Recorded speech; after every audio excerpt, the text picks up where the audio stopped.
itu perlu diuji, saudara. Tidak cukup hanya dengan ungkapan atau ucapan yang keluar dari mulut kita. Dalam ayat yang kita baca tadi, kedua anak Ishak, Esau dan Yakub, memang berbeda sejak di dalam kandungan. Esau bertumbuh menjadi seorang yang pandai berburu dan suka tinggal di padang, sedangkan adiknya Yakub bertumbuh menjadi seorang yang tenang, yang kalem pembawaannya, dan suka tinggal di rumah. Nah, pada satu ketika Esau menjual hak kesulungannya kepada Yakub. Itu semua terjadi hanya karena Esau berpikiran pendek, gara-gara dia kelelahan, kehausan, kelaparan. Jadi keinginan untuk makan, maka langsung biasa dimasak oleh adiknya Yakub. Nafsu yang menjadi Esau buta, lupa diri, menukarkan hak kesulungan yang adalah harta paling berharga dalam hidupnya. Inilah sebuah ironi yang sangat tragis atau memilukan.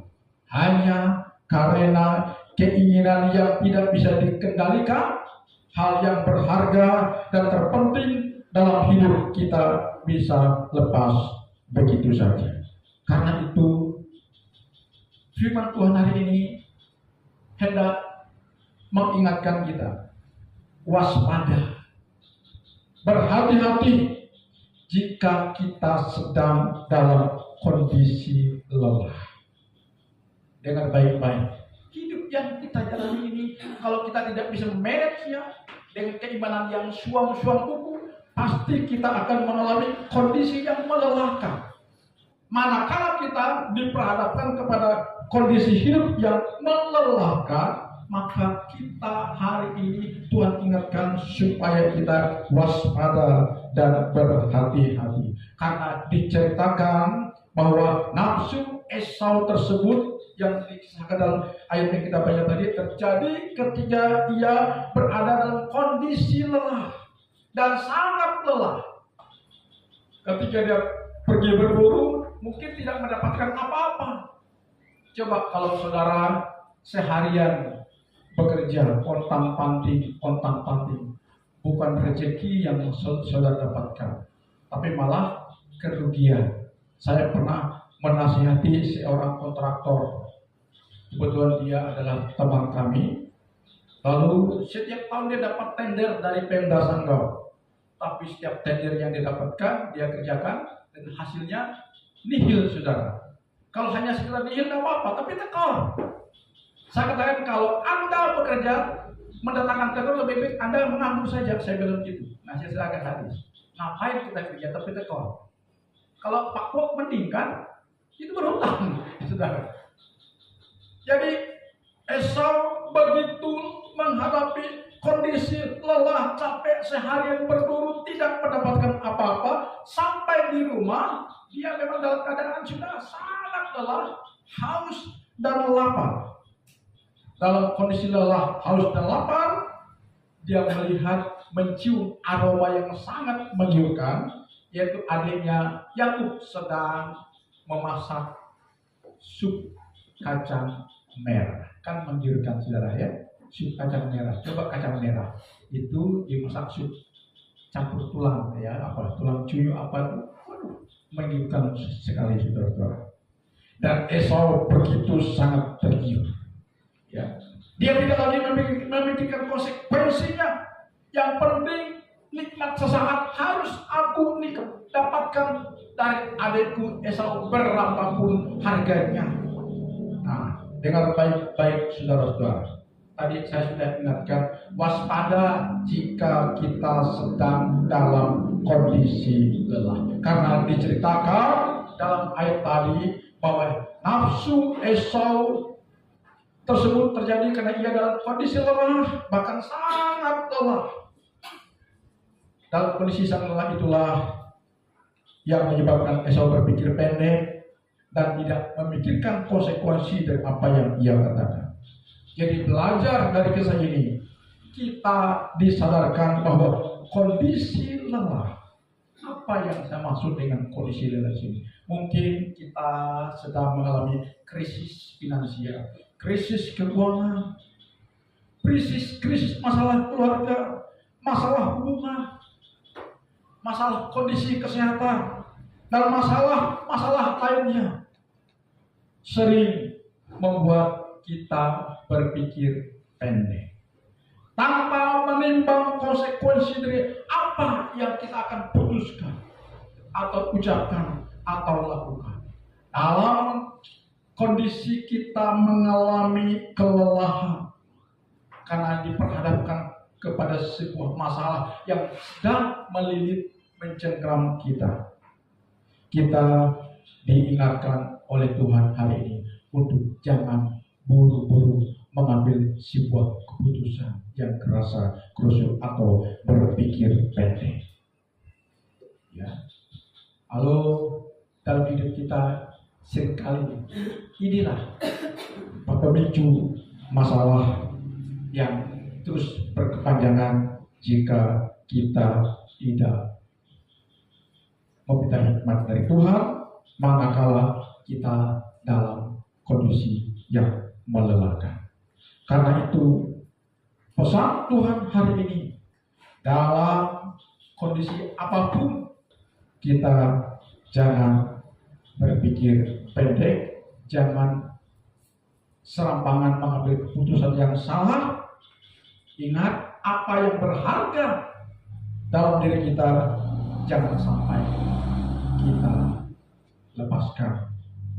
Jadi hal yang sangat berharga dalam diri kita harus kita pertahankan. Seperti Esau, hal yang paling berharga dalam dirinya yaitu hak kesulungannya telah dirampas oleh adiknya yang bernama Yakub, sehingga hak kesulungan Esau habis. Sudah.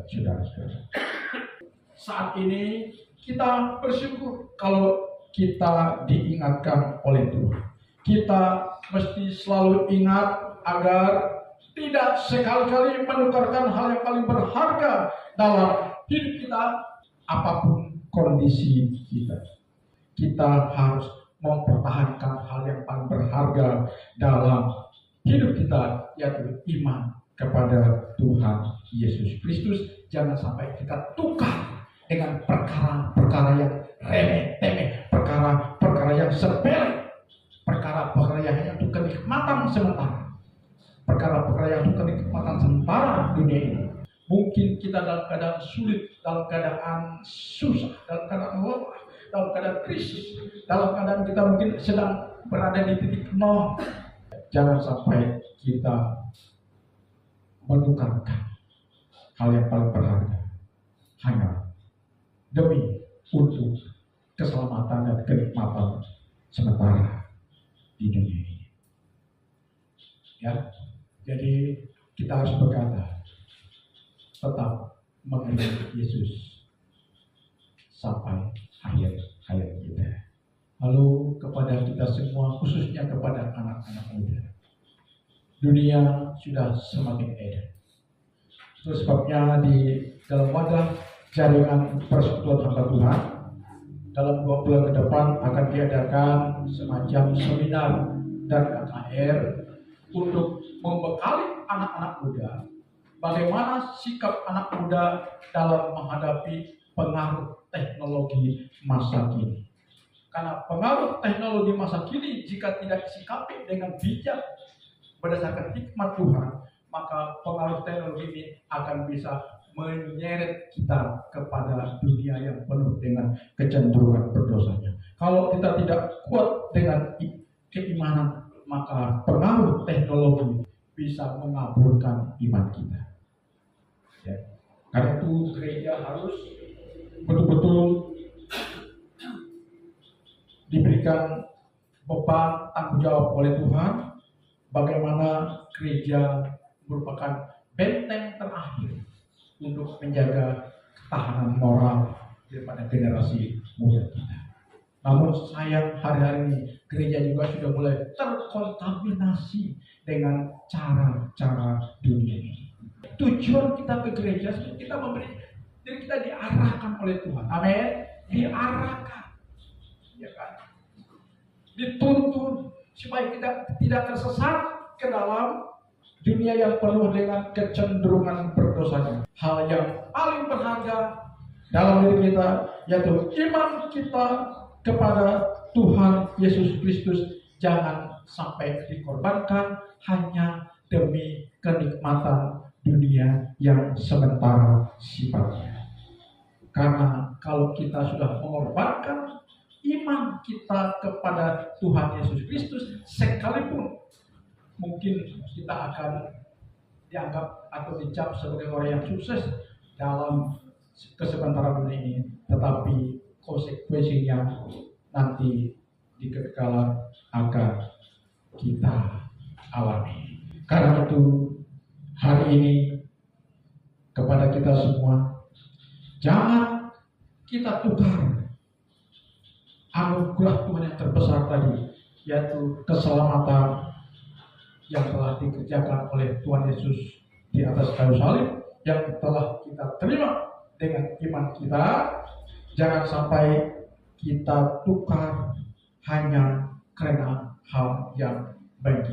Apakah itu harta, apakah itu jabatan, apakah itu jodoh teman hidup, atau hal-hal yang tampaknya menarik, itu semua pasti akan lenyap dan kita tinggalkan tatkala kita innalillahi wa inna ilaihi raji'un. Artinya saat kita tinggalkan dunia yang sebentar ini, atau kata-katanya saat kita mati nanti. Namun keselamatan dalam Kristus adalah kekal, sangat dibutuhkan baik dalam hidup yang sekarang maupun untuk hidup di kekekalan, yaitu surga yang sudah sedang menanti kita semua. Tuhan Yesus